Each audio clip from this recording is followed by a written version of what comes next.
What is your name and your relationship to Megan? David McDonough, I'm your father. My name's Karen, and I'm her aunt. My name is Katie Stevens. I have been friends with Megan for 26 years. I am also her sister-in-law and the aunt to her children. My name is Erin. My relationship with Megan is we've been good friends since high school. I'm Rachel. Megan and I have been best friends since I was 5 and she was 6 in first grade. And she married my brother. So now she's my sister-in-law. My name is Matt, and I dinosaur. My name to Megan. My name is Susie, and I'm Megan's mom. My name is Steven, and I'm Megan's husband. I'm Maggie, and I'm my mom's daughter. My name is Christina Goslin. We've known each other for over 20 years, and we were roommates for about 5 years. My name's Brooke, and I've become one of Megan's good mom friends in our Havre Grace life here. With our kids are all the same age, and so we met kind of when they were little, and we've been raising them together. I'm Chip, and I'm Megan's son. My name is Sean McDonough, and I'm Megan's brother. So my name is Jacqueline Zamani. Everyone calls me Jackie, and I used to go by Jackie Arfa. And I am Megan's best friend from high school. Imagine you meet someone who's never met Megan. How would you describe her to them? I would describe Megan as hilarious, very fun, kind of effortlessly cool. You know, somebody who never tries to be cool, but always just sort of seems cool in every situation. She has curly hair, and she really likes me, and she likes her family, and I think that's all. Megan, as soon as you meet Megan, she fills the room with a smile and happiness, and she's very outgoing. She loves to talk to people. She has lots of friends.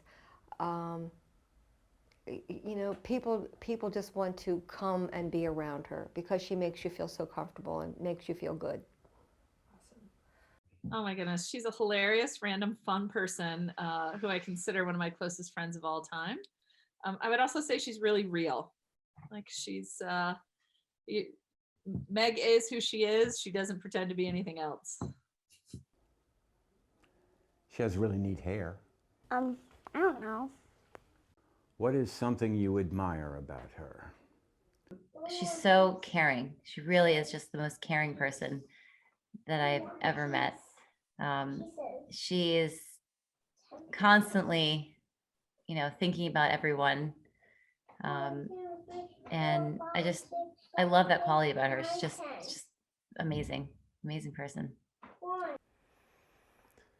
She has really fantastic intuition. Like she always kind of knows what's right, the best decision to make for her family, for the kids.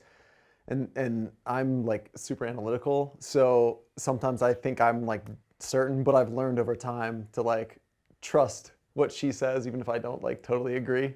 I'd say that's her intuition and her gut is probably her best quality. Something I admire is she is so chill. I wish I was more chill. She's really relaxed, and she doesn't let things she doesn't sweat the small stuff. Just her being such a wonderful, loving mother. I mean, look, she's got 3 beautiful kids. They're all well-mannered. They all are outspoken, fun. She couldn't have done a better job. I really admire her individuality and her ability to be herself in every situation. What is her biggest quirk? When she gets mad, her eyes go like this. I think Megan is all quirk. I think that the easier question would be, what makes her normal? And I feel like it's just all quirk messed up into this great person with patches of normalcy thrown in. Oh, okay. I know she has a thing about not keeping her gas tank in her car filled up. I'm sure I'm not the first person that said that. Megan, when we would get ready in high school or in college, Megan would take a good, I would say a good hour just to pick out her outfit. It was the craziest thing I've ever seen in my life. And she just could not pick an outfit. And she would usually go with the very first outfit that she picked. And I think that to this day, it still takes her, an hour to get ready for a simple dinner. Like, put ice cubes in the toilets. Oh my gosh. Megan and her phone. She loses her phone all the time. I know that's not like a quirk about her personality, but it's just like hysterical. She even like lost her phone in the woods one night walking back from my house. Like she just loses her phone no matter what. You can never get her on the phone. She never responds to you. It's just like you have to like, send out like a call signal into the sky to get her. Megan has been alive for 4 decades. Which decade has been her best? I think they've all been really awesome, but I will have to say I knew her best in her 20s. And so I think her 20s were some of the best memories that I have with her. The last decade has to be the best. I mean, what she's done with our kids, like we have these like amazing children, and they're so great, and it's like in such large measure because of like how she does things. So, I'm sure some of her friends would say like the college years might have been better, but I was like absent those times. So I'd say her last decade. I mean, it's been with me. What are you gonna do? But I think it's her best probably. The one that I've known her for. I'd say now. I mean, what else could she want in life? She's got 3 beautiful kids, a loving husband. Of course, a great family. We all love each other. We always get together. I think right now is the best time of her life.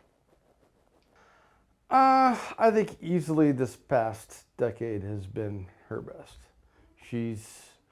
They were all good, and I think as people, if we're growing, each decade should get better. What is your fondest memory of Megan? Going to the airport. I think a lot of my fondest memories of her are in high school when we first started to become friends. In her old house that she lived in Aberdeen, and she had people over once, and we were playing Stevie Nicks and dancing in her living room. I think that's one of my fondest memories, just being in that moment and kind of growing up in that moment. I think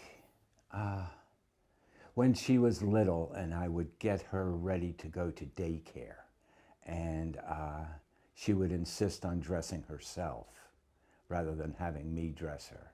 So that often when I drop her off at daycare, the daycare providers would look at me like, were you awake when this girl got dressed? One blue shoe, one red shoe, nightgown on underneath her clothes, whatever her whim happened to be that morning. She's always had me wrapped around her little finger. She got her way. The day that she won a car, she did. She won a car in high school.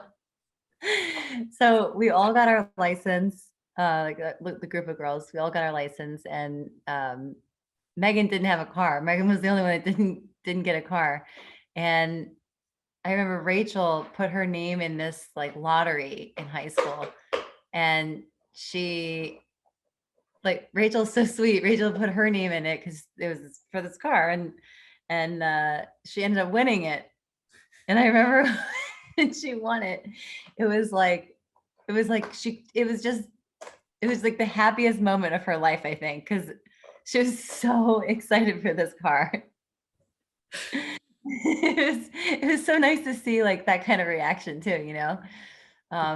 And then also that reaction that, wow, my friend put my name in. My friend didn't even put her own name in. She put my name in for this raffle, which is, you know, which is very telling of the type of person that Megan is, because people genuinely care about her because she's just such a great person. Thought about this one. Meg and I have been friends for a long time, and as old friends do, you know, we have our ups and downs sometimes. And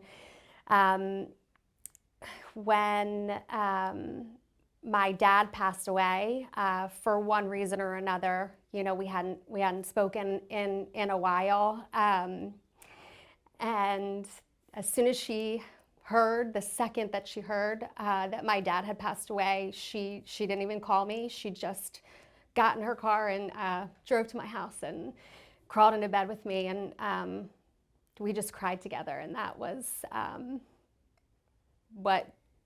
why we're friends. That's the reason that she's my friend, and I was very grateful for that. I like when I don't have school and my brothers do, we go to a coffee shop and we get like a smoothie.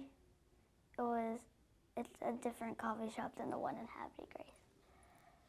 What is your funniest memory of her?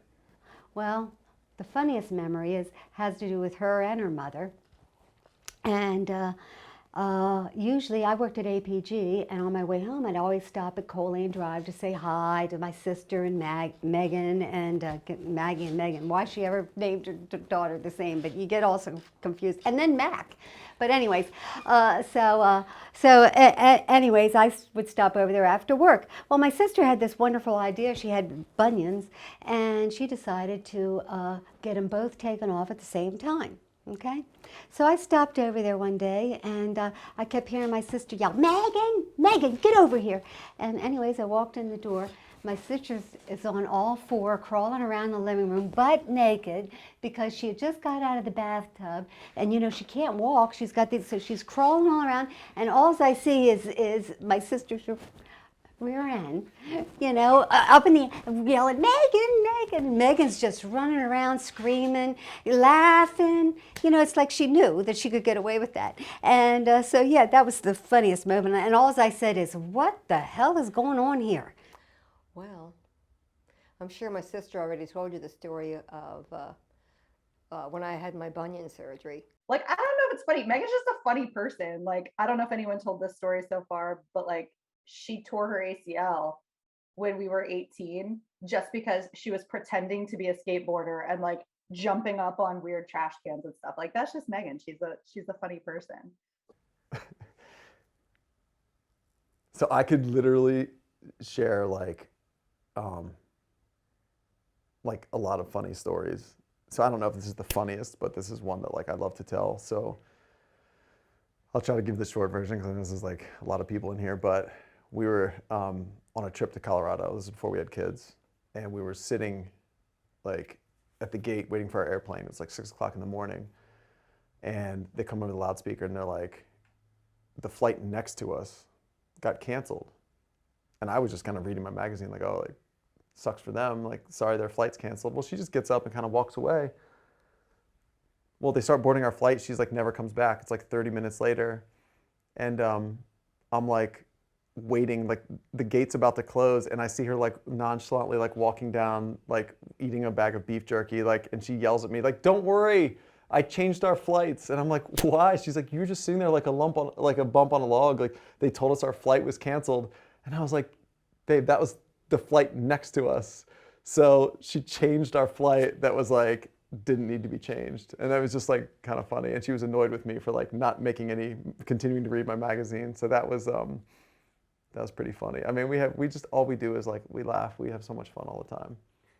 Oh, okay. I think it was during that snowstorm when she got dressed up in that big, thick snowsuit onesie and a lacrosse helmet and goggles, and ran up and down the hill in the backyard, and we had BB gun practice on her. What is something only those closest to her would know? Whenever she lies, one eye goes like this. That she doesn't have a middle name? That she had inverted nipples growing up. Like in high school, we literally called her Berto. How has Megan helped you in life? Helps me? And when I met Megan, I just felt so lucky to have somebody who is just so much fun and so kind and generous and just like keeps me grounded. Also, like, because I'm way more uptight than her, and I feel like we balance each other out in that way, but we also always have a good time. So she's kept me sane for the last 5 years, and I'm so thankful for that because I don't know what I would do without her friendship. But just being around Megan just makes me feel, She helps me think of ideas. For what? When I'm older. When you're older, like what? Like when I'm older, I'm gonna be an inventor. So she helps me think of ideas. You know, Meg and I, we live 2 miles away from each other, and we talk enough, but we don't talk a lot. But when, you know, she never misses a beat when we have a conversation. When I've needed her there, she's always been there. Just treat me like a second mom. It's been absolutely wonderful. My family, and she welcomed me into her family when I really needed a family, and I really needed that, especially in college. You know, she welcomed me in. She taught me that it's bathing suit. The word is bathing suit, not bathing suit. I was like, thank you for being honest with me. I've been saying it wrong my whole life. She's always been there for me. And although she's sometimes really hard to find because she never has her damn phone, and people would call me like, have you seen Megan? I'm like, stop calling me like to find Megan. I don't know. She's just always loved me for who I am and has been honest with me. She's an amazing sounding board, confidant, friend. And although she cut up my 6th grade soccer jersey to make a headband in college, which I'm still not over, I would do anything in the world for her because she means the world to me. I love you. Happy for your birthday. Happy birthday, Mom. I love you. Happy birthday, Mom. I love you. So Megan, happy 40th birthday. I know you absolutely do not want to have a birthday party. It's well documented, but we had to do something for you. So happy 40th. I love you so much. Everybody loves you. And I hope you have a wonderful year ahead.